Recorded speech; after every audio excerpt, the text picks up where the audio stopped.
Greetings, members one and all of the Salivation Nation. The gold to silver ratio falls below 70 again, and silver has broken another barrier yet again. Let's explore!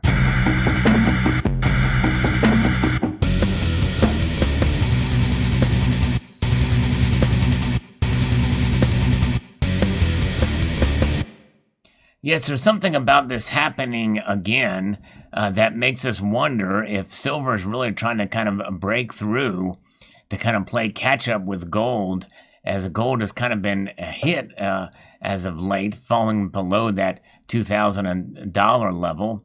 But silver has been showing some stronger resistance as of late, therefore narrowing that gold to silver ratio. This is coming to us from FX Empire. It talks about how the silver markets broke the $28 barrier again during the trading session on Monday. And this is a little resistance barrier as we look at it from a technical analysis standpoint.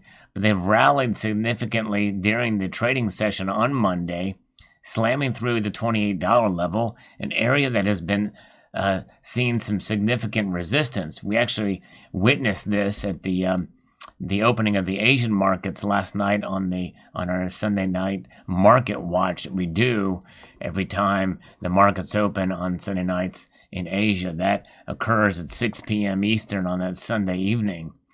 Ultimately, the author does not think that it is only a matter of time before the market goes looking towards the $30 level again. Perhaps with the major supply area finding the $29 level as a place to put up a fight. Longer term, they believe that the $30 level does get broken and we go much higher. The main culprit is, of course, the falling U.S. dollar. And we'll continue to see precious metals rally in a general rally, which means gold will obviously play a part in that again. Some people feel that gold has kind of been overheated, which is why we've seen it go sub $2,000 as of late. The $26 level underneath should be massive support, and it should continue to be a situation where buyers will come in and pick up cheap silver every time they get an opportunity. And the author doesn't like the idea of trying to short the market, even if it does have the occasional pullback. It's not until the U.S. dollar changes this trajectory overall that we will see any significant pullback in silver.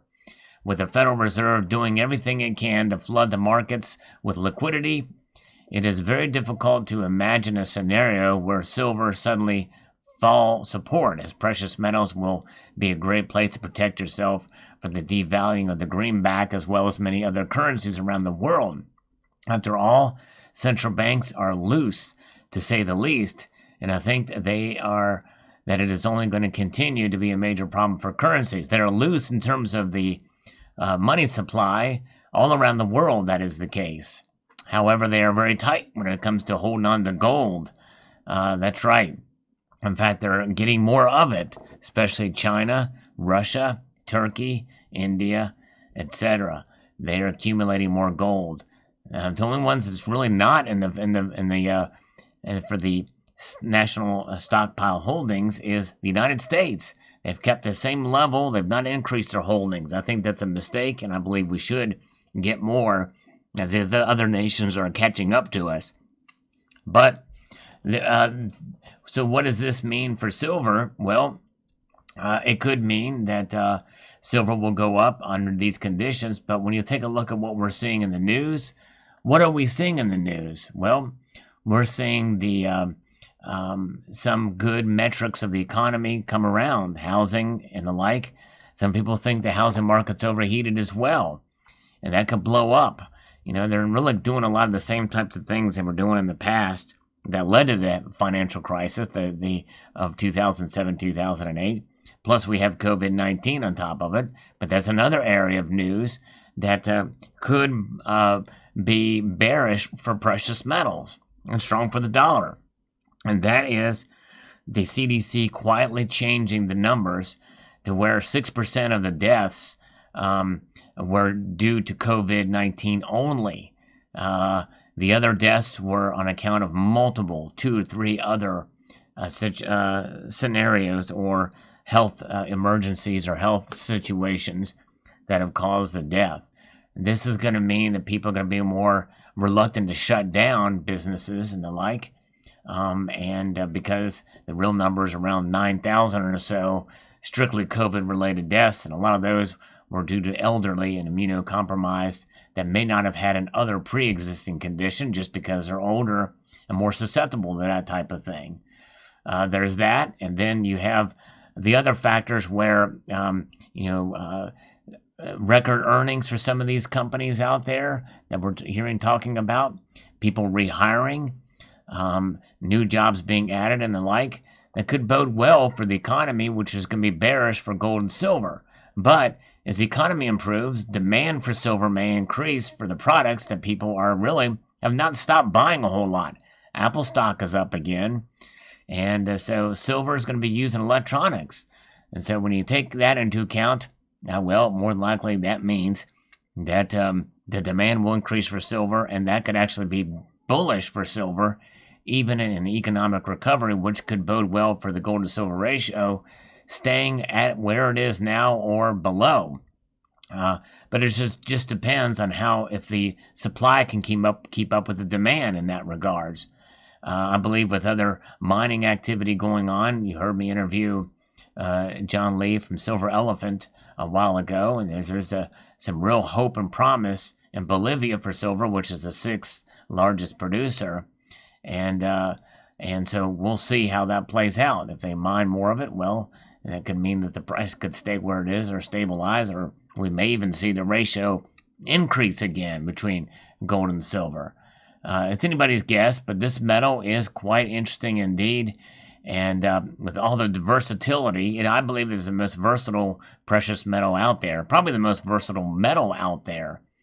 Iron is very versatile in its uses, but the one thing that iron misses out, and even copper as well, is its hedge. The fact that it's a monetary metal. Copper, I believe, is a monetary metal, but not steel or iron. So there you have it. Very interesting indeed. The gold to silver ratio narrowing down. Let's take a look at the prices right now, where we closed out the day, or where we're closing out here momentarily. You can see that gold is up marginally, up 0.23%, but silver has really taken off there. A 2.5% increase on the day, 70 cents up, well above that $28 level. There's some in the comment section in the live stream that have predicted $30 coming very, very soon. Very well may. But we've seen pullbacks before. We should always be prepared for the pullbacks or for corrections or however you want to call it, if the price goes back down for a while there.